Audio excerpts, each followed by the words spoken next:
ప్రపంచానికి కొరకరాని కొయ్యగా మహమ్మారిగా పరిణమించిన క్యాన్సర్ ను అరికట్టేందుకు శాస్త్రవేత్తల పరిశోధనలు సుదీర్ఘకాలంగా జరుగుతున్నాయి.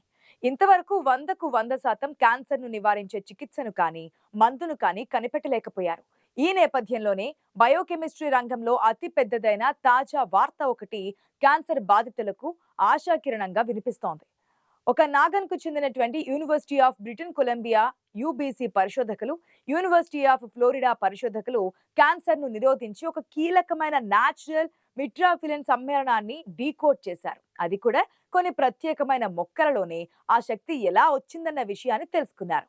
నిజానికి ఇది చాలా కీలకమైన పరిణామం అంటున్నారు వైద్య నిపుణులు. మొక్కలు ఈ సమ్మేళనాన్ని ఎలా తయారు చేస్తున్నాయన్న సీక్రెట్ ను గుర్తించారు. యాంటీ క్యాన్సర్ ప్రాపర్టీస్ కలిగి ఉండే అరుదైన ఈ సమ్మేళనం ద్వారా భవిష్యత్తులో మొక్కల ద్వారా తయారయ్యే ఫార్మాస్యూటికల్ కాంపౌండ్స్ విషయంలో అద్భుత ఫలితాలు రాబోతున్నాయి. చవకగా క్యాన్సర్ నిరోధక మందుల తయారీ కాబోతోంది. చాలా సంవత్సరాలుగా జరుగుతున్న పరిశోధనల ఫలితంగా సైంటిస్టులు కొన్ని ప్రత్యేకమైన మొక్కలు ఈ ప్రక్రియను ఎలా నిర్వహిస్తున్నాయన్న విషయాన్ని తెలుసుకున్నారు.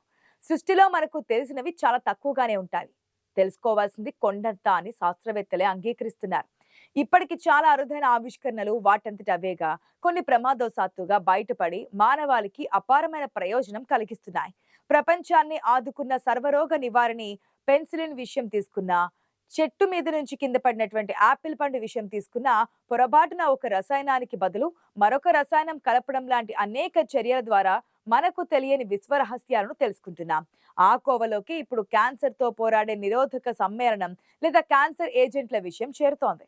మొక్కలు మనకు తెలియని ఈ ప్రక్రియను ఏ విధంగా నిర్వహిస్తున్నాయో తెలిస్తే దానిని అభివృద్ధి పరిచేందుకు ఏం చేయాలన్నది పరిశోధకులు నిర్ణయించగలుగుతారు. యూబీసీ పరిశోధకులు గుర్తించిన ఈ ప్రక్రియ ద్వారా ఒక గ్రూపుకు సంబంధించిన మొక్కలు తయారు చేసే రసాయనాలను ల్యాబుల్లో పరిశీలిస్తే ఆశ్చర్యకరమైన ఫలితాలు కనిపించాయట. ఆ రసాయనాలలో అపురూపమైన వాటి ఆకారం, అవి క్యాన్సర్ కు ఒక్కదానిపైనే కాదు, ప్రేగుల్లో కణితులపైన కూడా ప్రభావవంతంగా పనిచేస్తున్నట్లుగా తెలుసుకున్నారట. వీరి అధ్యయనం ది ప్లాంట్ సెల్ అనే మీడియాలో పబ్లిష్ చేశారు. నిజానికి ఈ ఫలితాల గురించి 2023లోనే వీరు గుర్తించారు. కానీ మరింత విస్తృతంగా లోతైన పరిశోధనల తర్వాతే ప్రపంచానికి తెలియజేయాలని అనుకున్నారు. ఎంజిఎం డిస్కవరీలో సాధించినటువంటి ఈ ఘనత ప్రపంచానికి పనికిరానందనలో సందేహం లేదు. అయితే దానికి చాలా రకాలైన ఫార్మాలిటీలు పూర్తి చేయాల్సి ఉంటుంది. ఎన్నో స్టేజ్లలో వాటిని పరీక్షించడం, ఆ తర్వాత మనుషులపై క్లినికల్ ట్రయల్స్ నిర్వహించడం తర్వాతే మార్కెట్లోకి మందులు అమ్మకానికి పెడుతూ ఉంటారు. ఇలాంటి పరిశోధనా ఫలితాలు బయటకు వచ్చినప్పుడు ఇప్పటికిప్పుడు ఆ మందు తయారైనట్లే అని అంతా భావిస్తారు. కానీ అలా జరగదు. పూర్తి స్థాయిలో పరీక్షలు పూర్తయ్యాక సురక్షితమైనవి తేలితేనే అవి బయటకు వస్తాయి. ప్రపంచంలో ఇప్పటికే లక్షల మంది క్యాన్సర్ తో బాధపడుతున్నారు. వీరిలో మాంసాహారుల సంఖ్య ఎక్కువగా ఉంటోంది. అదే కూరగాయలు తినే వీగన్స్ క్యాన్సర్ విషయంలో ధీటుగా ఎదుర్కొంటున్నారు. ఈ పాయింట్ మీదనే శాస్త్రవేత్తలు తమ పరిశోధనలు మొదలు పెట్టారు. మొక్కల నుంచి ఈ రకమైన క్యాన్సర్ ఏజెంట్లు ఉత్పత్తి అవుతున్నాయని ఇప్పుడు గుర్తించారు. వీరు గుర్తించిన విషయం పూర్తిగా తెలుసుకునేందుకు మరో 10 ఏళ్లు పట్టినా ఆశ్చర్యం ఉండదు. కానీ ఒక విషయం మాత్రం ఇప్పుడు తేలిపోయింది. మాంసాహారులను వేధిస్తున్న క్యాన్సర్ శాకాహారుల జోలికి వెళ్లడం లేదు.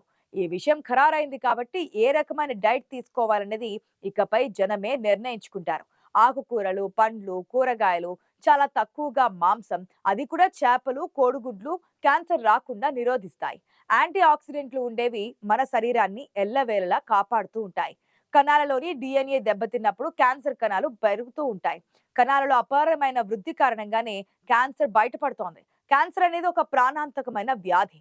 దీన్ని మొదటి దశలో గుర్తించి చికిత్సను ప్రారంభించకపోతే చికిత్సలో మెరుగైన ఫలితాన్ని పొందడం చాలా కష్టం.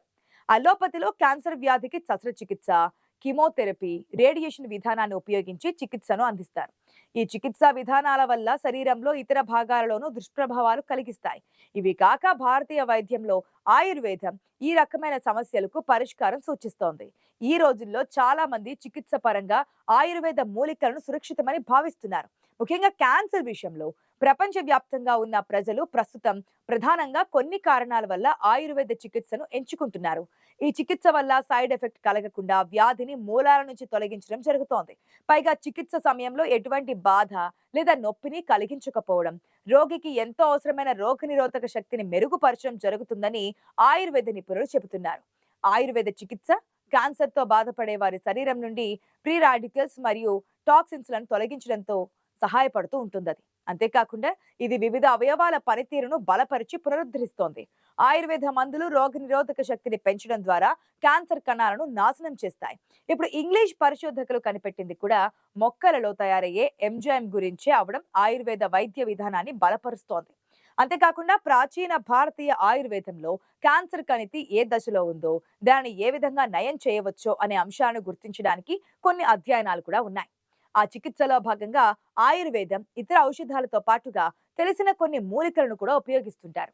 ఆయుర్వేదం క్యాన్సర్ చికిత్సలో రసాయన చికిత్స ముఖ్యమైన పాత్ర పోషిస్తూ ఉంటుంది.